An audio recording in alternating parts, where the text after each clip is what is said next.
Second. Hello everybody. We found out that Apple is updating the MacBook with new processors, faster speeds, and so on, and we have the brand new MacBook in rose gold right here, so we wanted to show it to you. Unboxing. It's been a long time since we did an unboxing video. It's a classic gadget thing. So, box. And here is the rose gold MacBook. It is the exact same, it's loud, as last year's model, except that it has some faster speeds and it comes in this pink. I'm sorry, rose gold. Which, I don't know, it looks pretty good. What do you think, Kirsten? I like it, actually. Yeah. I'm into it. It's cute. So what do you need to know about the MacBook? So here's last year's MacBook. I have it in space gray here. As you can see, they're exactly the same. And the new MacBook is like the original MacBook Air in that it was incredibly thin, incredibly light, decent battery life, and not a lot of ports, just the one port, plus a headphone port. And so is this thing for you instead of getting, say, a MacBook Air or a MacBook Pro? The answer is, how bad do you want a really thin laptop? And with last year's model, you had to really want it because as good as it was, the processor would sometimes slow you down. I would say with this last year's model, I would probably 2-3 times a week hit a wall where like, oh my God, it's too slow. I don't do video editing, I do light photo editing. So it did the job for me, but sometimes it was frustrating. This new MacBook has a new processor. It's a Core M processor by Intel, but it's based on this new class of processor called Skylake, which means that it is way faster and also more power efficient. So in addition to being a faster processor so the thing can actually move at the speed you want it to, it also is able to get better battery life. So they've increased the watt hours of the battery from 37 to 40. It's still the exact same size, but the battery chemistry is a little bit different, which means that Apple says that this thing is rated for about 10 hours of battery life for like web browsing and stuff like that. Maybe you get a little bit more if you're just like watching a local video. And the nice thing about Apple is they tend to not lie about their battery life. And so I think that you will actually be able to get that kind of speed. So while this thing is booting up for the very first time, I'll talk about some of the other issues. So like I mentioned earlier, it only has the one single port on it. This is a port called USB-C, and what that means is it's still standard USB, but it's a different shape. It means that when you plug a USB cable into it, you don't have to figure out which end is up, it just goes right in. And it also means that you can use this one port for everything. You can use it to plug in your monitor, you can use it to plug in your hard drive, you can use it to plug in your mouse if you want to use a mouse, you can use it to plug in pretty much anything. You can use it for power as well. But if you want to plug in multiple things, or you want to plug in, hey, thanks, VoiceOver screen reader. Cool, we're just going to run this through here. So if you don't have USB-C, what you're going to end up needing to do is buying a bunch of adapters. So here's an adapter that lets you plug in HDMI and classic USB and also like the new USB-C, right? If you want to plug in your camera, you need a USB-A adapter.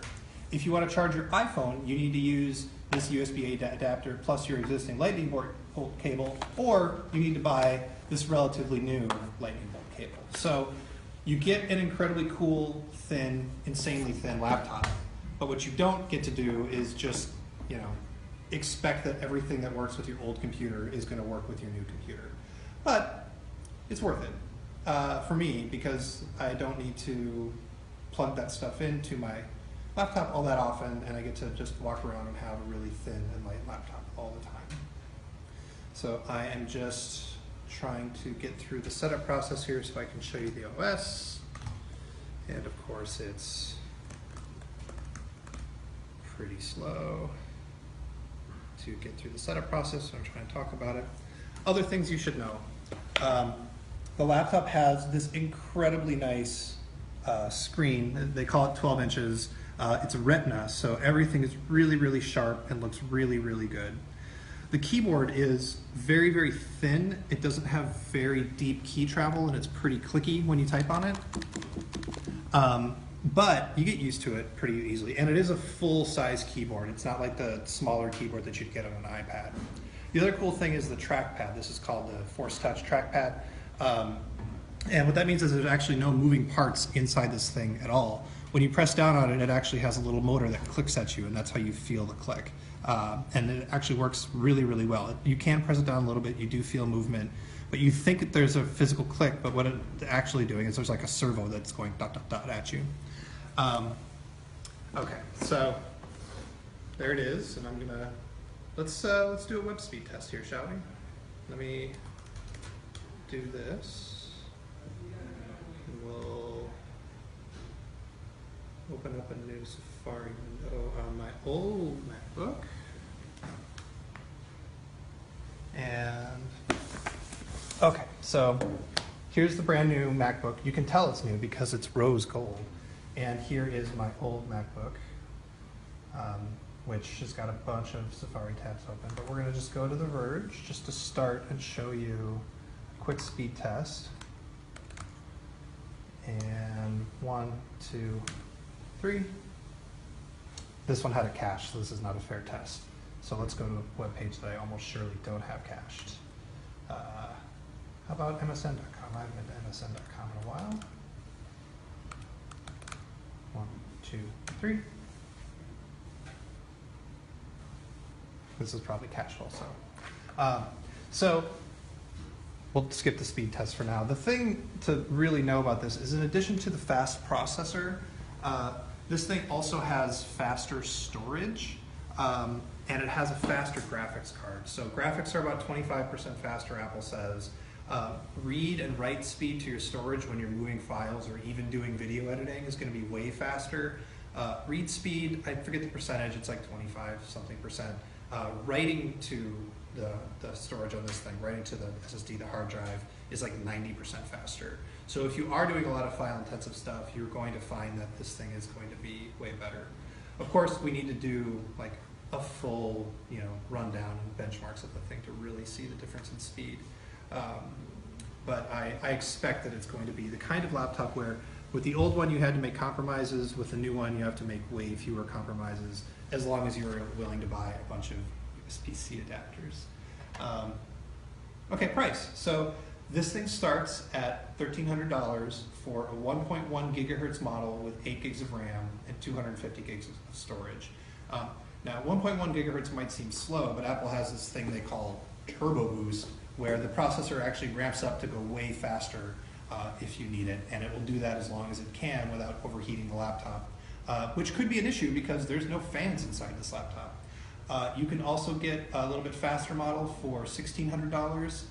That's got a 1.2 gigahertz processor and 8 gigs of RAM and 512 gigs of storage.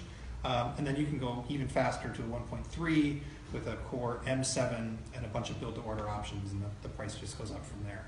I don't know, I actually really like this laptop. I accept that I have to carry a bunch of adapters around, but the trade-off is I get a beautiful screen, which the MacBook Air still doesn't have.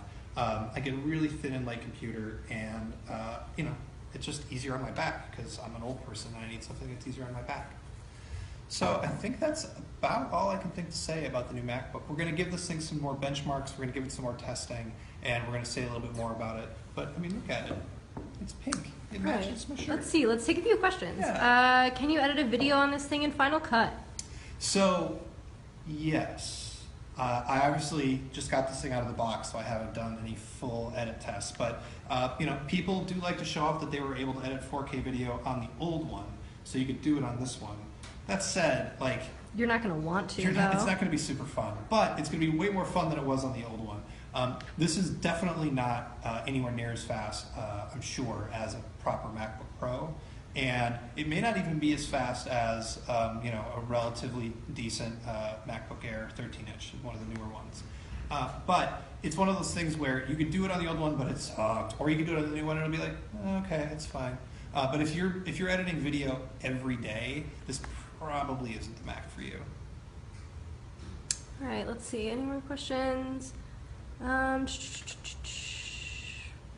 so much.